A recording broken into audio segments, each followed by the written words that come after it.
मानवा जी, मैंने ये कहा कि चर्चाएं ज्यादा होती हैं। आरती जी, आपने ध्यान से सुना हो तो, कि चर्चाएं इस बात की ज्यादा होती हैं कि महिलाएं दुरुपयोग कर रही हैं, लेकिन महिलाओं को उन कानूनों का फायदा हो इसके लिए काम करने वाले लोग कम हैं।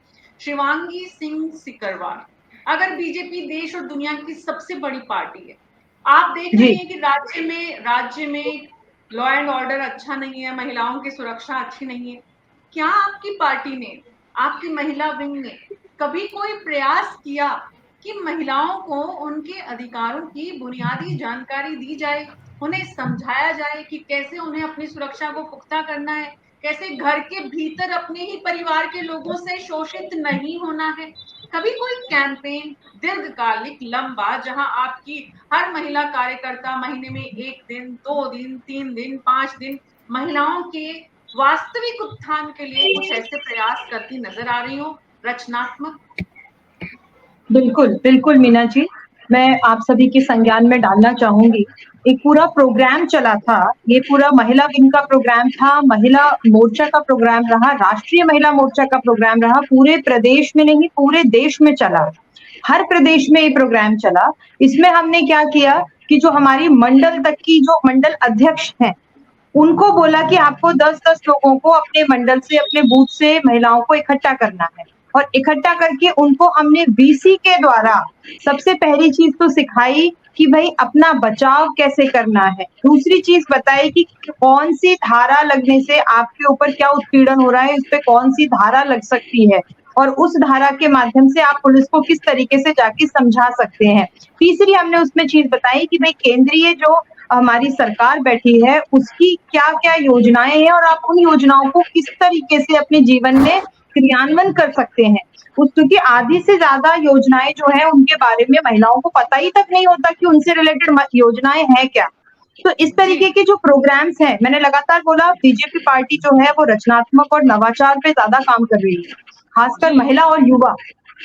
तो इस तरीके के हमारे लगातार प्रोग्राम्स चलते रहते हैं। आपने खुद ने ही स्वीकार किया है कि 50% महिलाओं को तो पता ही नहीं होता है उनके पास उनके लिए कौन सी योजनाएं सरकार चला रही है, आपकी योजनाएं कौन सी है। ये स्थिति पूरे देश में है और प्रदेश में भी है।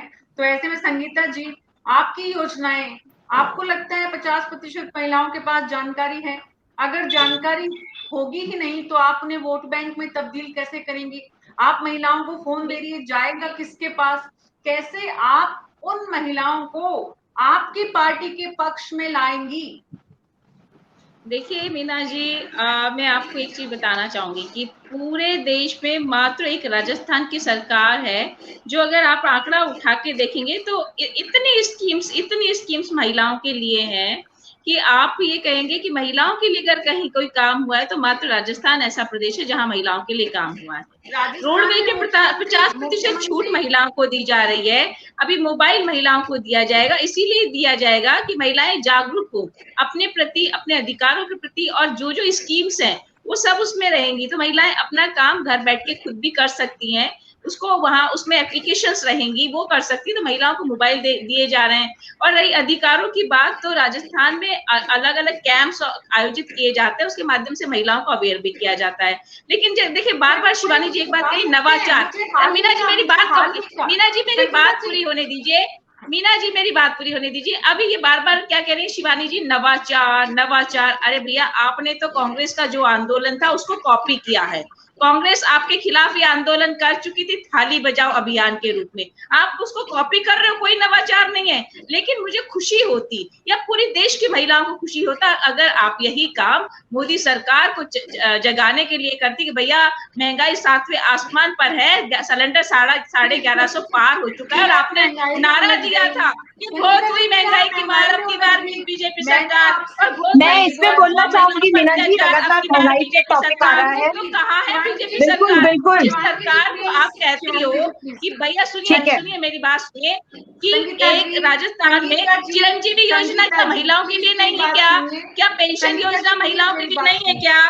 क्या मोबाइल फोन महिलाओं को दिए जा रहे हैं? राशन महिलाओं को दिया जाएगा, फ्री इलाज महिलाओं का हो रहा है, अपराध में कमी यहाँ आई है। आप उत्तर प्रदेश की बात कर लीजिए, उत्तर प्रदेश के जरा इनसे पूछ लीजिए, आंकड़े बता दे तो। मीना जी, मैं कुछ बोलना हाथरस की चाहती हूँ। घटना के बारे में, मैं पूछना चाहूंगी उन्नाव की घटना के बारे में। बहुत सारी ऐसी घटनाएं उत्तर प्रदेश में कि आपका शीर्ष शर्म से झुक जाएगा। अरे आप मीना जी, मैं कुछ पूछना चाहती हूँ ना, मैं आपको बताऊं, सनातन धर्म की दुहाई देने वाले रात को हाथरस की घटना होने पर एक बच्ची को रात को आप अंत्येष्टि कर देते हो। क्या सनातन धर्म आपको इसकी शिक्षा देता है? ये जवाब दे, ये बताए कि हम सनातन धर्म से चिल्लाने के लिए है, उसको इम्प्लीमेंट आप नहीं करेंगे। आप अपने पुलिस अधिकारियों को, प्रशासन को कहती है कि रात को एक बच्ची को दफना दिया जाए, बिना उसके माँ बाप भाई तक उससे नहीं मिल पाए, और रात में आप बच्ची की अंत्येष्टि करते हैं। तो ये आपको सनातन धर्म में तो कहीं मुझे नहीं लगता कि रात को अंत्येष्टि की जाती है। क्यों बच्ची का दाह संस्कार किया गया रात को और उसके परिजनों से भी नहीं मिलने दिया? क्या जवाब दे पाएंगे शिवानी जी? अरे आप बात करिए कि हाँ महिलाओं को सुरक्षा मिलनी चाहिए, लेकिन साथ ही साथ केंद्र सरकार को भी जागना पड़ेगा कि महिलाओं को सुरक्षा की बात तो की थी आपने। जब एक निर्भया कांड हुआ था पूरा देश में हल्ला मचा, लेकिन उसके बाद हुआ क्या? उसके बाद हुआ ये कि मोदी सरकार हल्ला मचा के सत्ता पर काबिज हो गई, लेकिन उसके बाद किया कुछ नहीं महिलाओं के लिए। आज राजस्थान काम कर रहा है तो पेट में दर्द हो रहा है। ये पौने साल बाद जागते हैं और थाली और डंका बजा के ये काम करना चाहते हैं। अरे थाली और चम्मच तो हम भी बजाए थे, लेकिन आपको जगाने के लिए। हम पौने 5 साल बाद नहीं जागे थे, हम बहुत पहले जाग गए थे और आपको जगाया भी था। आप जागे लेकिन सत्ता पर काबिज होकर फिर बैठ गए आप, लेकिन किया कुछ नहीं महिलाओं के लिए। अरे करिए ना, हम कह रहे हैं कि महिला आज 100 रुपए किलो टमाटर पार हो गया, सब्जी 100 रुपए किलो से कोई कम मिल नहीं रही है, सिलेंडर 1150 पार कर दिया, दाम 100 के पार हो गए हैं। संगीता जी प्लीज सुनिए। देखिए मेरे पास कहने के लिए बहुत कुछ है, इनके पास जवाब देने के लिए।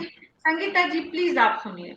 हम बात ये कर रहे हैं कि यूपी, हाथरस या देश के दूसरे राज्य में बीजेपी की विफलताओं के सहारे क्या आप राजस्थान की महिलाओं को कांग्रेस के समर्थन में वोट देने के लिए तैयार करेंगी? देखिए राजस्थान की महिला ना अज्ञानी नहीं है। राजस्थान की महिला सब समझती है कि बीजेपी क्या प्रोपेगेंडा करती है। पौने 5 साल बाद में ये महिलाओं को बरगलाए या बहलाए और फुसलाए, तो भैया पहले 2019 में वो बहल भी गई है और आपने उनको भ्रमजाल में फंसा भी दिया है। लेकिन आज 9 साल का पीरियड बीजेपी के पास चला गया, लेकिन 9 साल में क्या किया आपने? महिलाओं के लिए एक काम भी किया क्या? और राजस्थान की माननीय मुख्यमंत्री अशोक गहलोत जी हर वर्ग के लिए काम कर रहे हैं, और महिलाओं के लिए तो इतना काम होता है, हर बार काम होता है। वृद्धावस्था पेंशन देखिए महिलाओं को नहीं मिलती क्या? आप ओपीएस की बात करें तो ओपीएस महिलाओं को नहीं मिलेगा क्या? क्या पेंशन महिलाओं को नहीं मिलती? क्या चिरंजीवी योजना को लाभ महिलाओं को नहीं मिलेगा?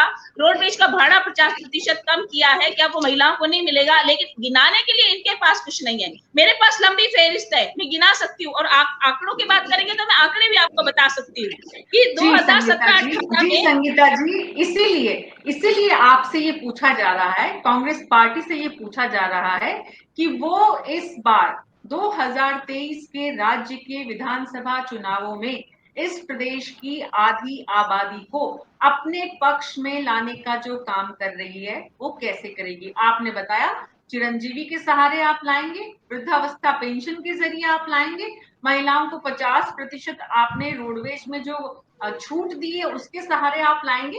यानी कि आपने जो योजनाएं राज्य में चलाई है उन्हीं के सहारे आप महिलाओं को अपने पक्ष में लाने का प्रयास नहीं, अपराधों में भी देखिए, सुनिए मीना जी, अपराधों में भी कमी आई है। यहाँ पर देखिए 2017-18 में जो 33% जो एफआईआर दर्ज होती थी वो न्यायालय के माध्यम से होती थी, जो घटकर अब मात्र 11.3% रह गई। अब डायरेक्ट अगर कोई महिला थाने में जाती है उसकी एफआईआर दर्ज करना कंपल्सरी किया गया। माननीय मुख्यमंत्री जी ने कहा कि कोई भी महिला थाने में आएगी तो उसकी एफआईआर दर्ज करना कंपल्सरी है। तो पहले क्यों न्यायालय से दर्ज होते थे जो 2017-18 में 33% थे, और आज संगीता जी आप बार-बार क्यों चली जाती है दूसरों के राज्य में? आप अपने राज्य की सफलताएं मैं अपने राज्य की बात कर रही हूँ मीना जी, आप लोगों को समझ नहीं रही है। मुझे लग रहा है कि आप सुन नहीं रही हैं। मैं कह रही हूँ राजस्थान की बात ही मैं कर रही हूँ मीना जी, मैं राजस्थान की बात कर रही हूँ, राजस्थान के आंकड़े ही बता रही हूँ आपके पास। शिवांगी जी मैं आंकड़े भी राजस्थान की बता रही हूँ, मैं यूपी के नहीं बता रही, मैं आंकड़े राजस्थान के ही बता रही हूँ आपको। आप ध्यान से सुनेंगे तो समझ में आएगा।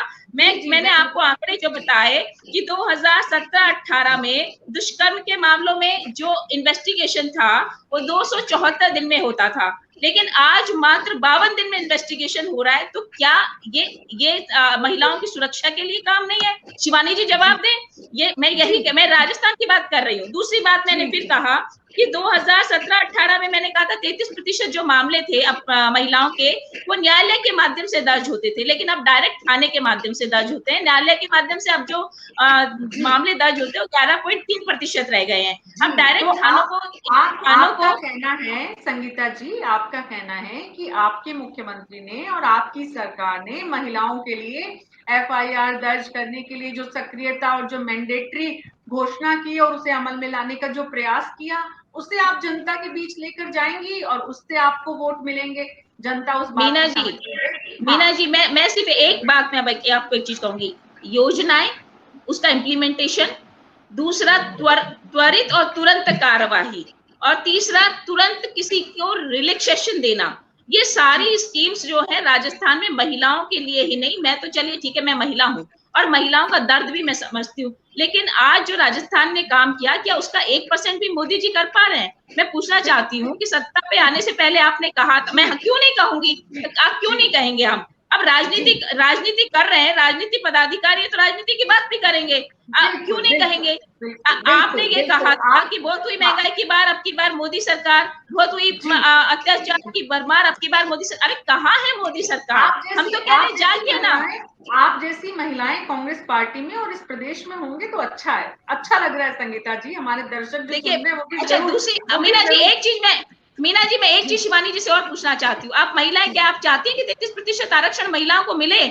आप चाहती है राजनीति में 33% आरक्षण महिलाओं को मिले? क्यों नहीं दिया जा रहा? अरे आपके पास बहुमत है, आप चाहें तो वो 33% आरक्षण जो उसकी मांग कांग्रेस पार्टी बराबर कर रही है, लेकिन मुझे लगता है कि भारतीय जनता पार्टी की महिलाएं अपने आप को महिला नहीं मानती, नहीं तो कहें वहां पर कि आपके पास बहुमत है, आप 33% आरक्षण तो दीजिए, लेकिन नहीं, तब आप नहीं बोलते हैं कुछ भी। शिवांगी जी के पास मैं जाऊं उससे पहले आपको मैं याद दिला दूं, इस देश में सबसे लंबा शासन कांग्रेस ने किया है। इस देश में सबसे ज्यादा प्रधानमंत्री आपकी पार्टी के रहे हैं। इस देश में आपकी पार्टी की मुखिया महिला रही। इस देश में प्रधानमंत्री भी आपकी पार्टी की सबसे लंबे और पहली बार इस देश की प्रधानमंत्री रही। उस बात का भी जवाब देना चाहूंगी मीना जी। आपने राष्ट्रपति भी बनाया, उसके बाद भी आप महिला आरक्षण बिल पास नहीं कर पाए, तो आप ये